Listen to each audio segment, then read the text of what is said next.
We're going to start by reviewing just those first couple things that we talked about, because again, this is verse 13 through 18.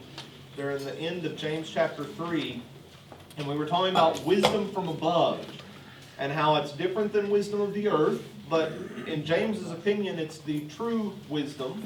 That's how he would phrase it, and he would then go on to say that it's the wisdom of God, and therefore it is the best wisdom.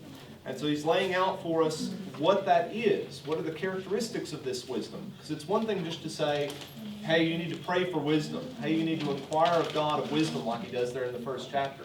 But then he comes back in chapter 3 and says, here's some specific things that you should be asking for, or that you should see in your life once you start receiving this godly wisdom.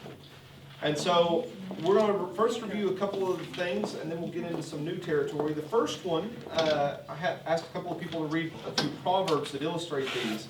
Proverbs 10, verse 9. Let's see. I got it. Yeah. The man of integrity walks securely, but he who takes crooked paths will be found out. Okay.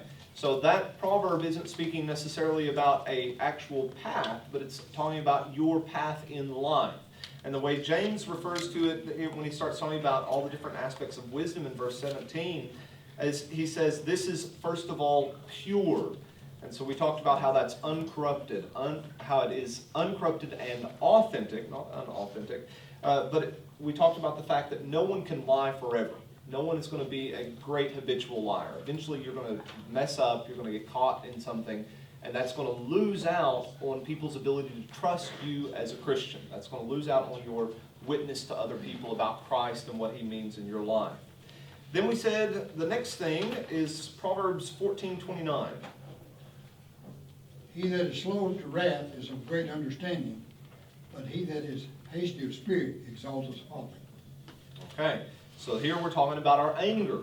And this is where he's talking not about never get upset, never get angry necessarily, because we have plenty of examples in the Bible of people getting angry. But what he's saying is if you lose yourself to anger, you're going to be able to lose control in a lot of situations. And so he would really be phrasing it, don't antagonize yourself or anyone else to an angry situation. You know, if you can see the situation coming, what are some things you can do to back away to kind of ease the situation and move forward in a meaningful manner? Yeah, it still may be a difficult conversation. Yes, you're still going to have to say some things that maybe both of you aren't going to like to hear, but can you do it in a way that's not going to cause, outright war or put up those walls where you stop listening to anyone any further? And we talked about a couple of things. Don't compare, don't condemn, don't contradict. Those different things that you shouldn't be doing, and it's going to cause someone to immediately stop listening. But as humans, they just feel so good. They just feel like, okay, I can get my point across really quickly by saying this.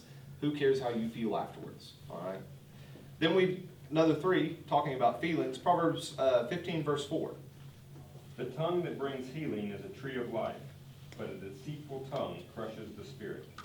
Okay. Wisdom is then considerate.